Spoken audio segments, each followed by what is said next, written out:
2 days passed before the Arcadia docked at the port of Montreal. The St. Lawrence Seaway had guided the ship with a gentle hand to the shoreline, where trading ships competed for berths with the passenger liners and fishing trawlers. The ships jostled for position closest to the dock, where thick hemp ropes would moor the Arcadia, hugging her to the shore after her long journey. Crew members scrambled with the mooring winches, turning the lines and winding the ropes taut around.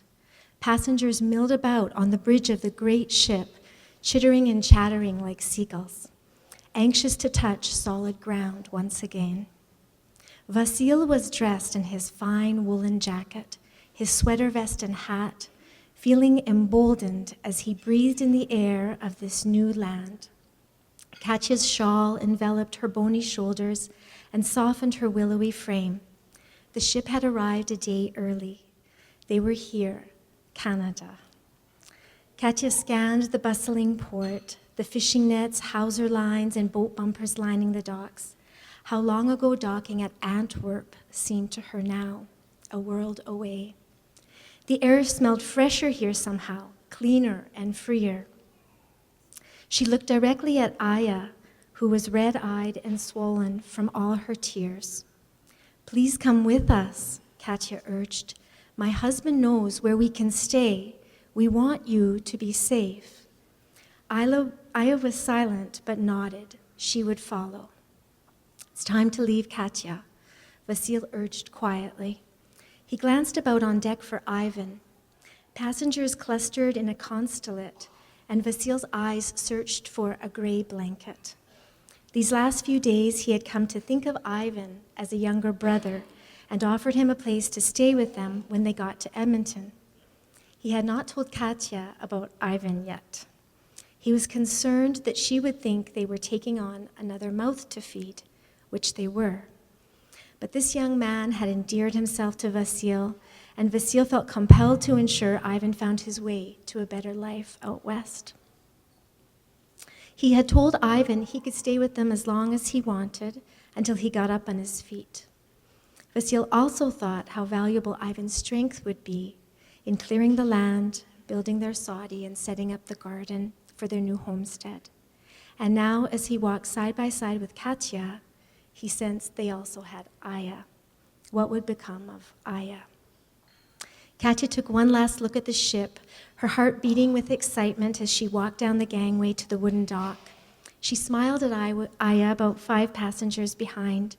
She squeezed her shawl tightly, feeling her mama's hug, her red kerchief flapping loosely against the fresh breeze, and trembling, she stepped onto this new land. Katya held the railing to steady herself, wanting to make this first landfall on her own, independent of Vasile. Vasile followed close behind her in deep conversation with a young unshaven man cocooned in a moth-eaten, tattered blanket. The young man stared at her every time she turned around, and she felt his eyes boring a hole in the back of her head. The long line of immigrants shuffled slowly, snaking their way like Hydra to the immigration officer's table, where they would present their passports and provide their personal information. "We will be registered landed immigrants," Vasile had told her. Katya held her passport in her hand and met the officer's eyes. He asked her to remove her babushka and asked her name, birth date, and occupation. He recorded this information in a ledger, and with great authority, he stamped the passport, nodded sharply to her, and gestured her on. Katya walked a little ahead and then stopped and waited, watching as Vasile did the same, stating his occupation as farmer. And then the two of them descended onto the street. Here the line burst into clusters like fireworks as the feeling of freedom overcame the crowd. "Katya," Vasile gestured, "please wait a minute. I need to talk to you." They turned to wait for Aya and Ivan, who was fumbling with his passport under the tattered blanket. Aya was slowly making her way to them, pausing with each step as if the land before her might crumble. Ivan was just approaching the entry table. The immigration officer had asked him to remove his blanket, and when he caught up to Vasile and Katya, he replaced it with a flourish like a Spanish bullfighter. He and Aya reached the couple at the same time. Katya instinctively reached out and took Aya's arm to support her, and then Vasil spoke. "This is Ivan. I met him on the ship, next bunk over. I've encouraged him to stay with us a while till we all get our bearings." Katya nodded politely at Ivan, who removed his hat, revealing wavy brown curls and soft hazel eyes. He looked so young to her, younger than even her 18 years. "Hello, Ivan. I am Katya." "Hello, Mrs. And this is Aya, her husband. Oh, I know about her husband. Terrible thing. Hello, Mrs. Ivan regarded Aya shyly. "Vasil, Aya will stay with us as long as she needs to, yes?" She gestured to Aya, whose eyes were downcast, not raising them even to greet the immigration officers, her very will to live seemingly wiped away in Antwerp. Vasil nodded.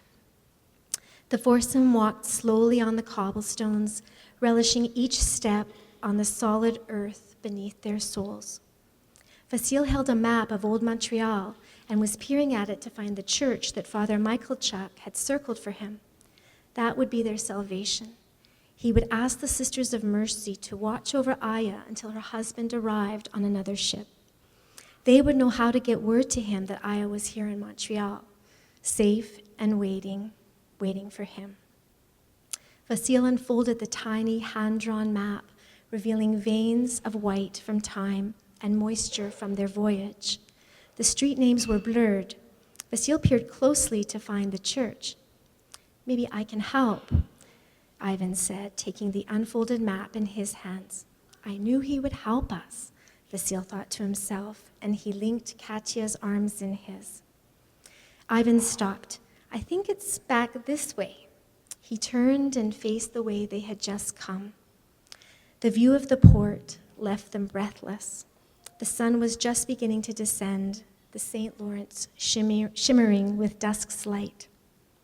"We have to double back and go down this street," Ivan turned the map to show Vasil. Vasil leaned over and decoded the smudged letters, identifying the street as Catherine Street on the map. He winked at Katya, and she smiled. Everything felt right just now. The European architecture, the wood, rock, and brick, and the familiar cobblestones. Katya's step felt light and lively as they made their way in the failing light of day. She clutched Aya close to her, willing her friend to find inner strength in this new land.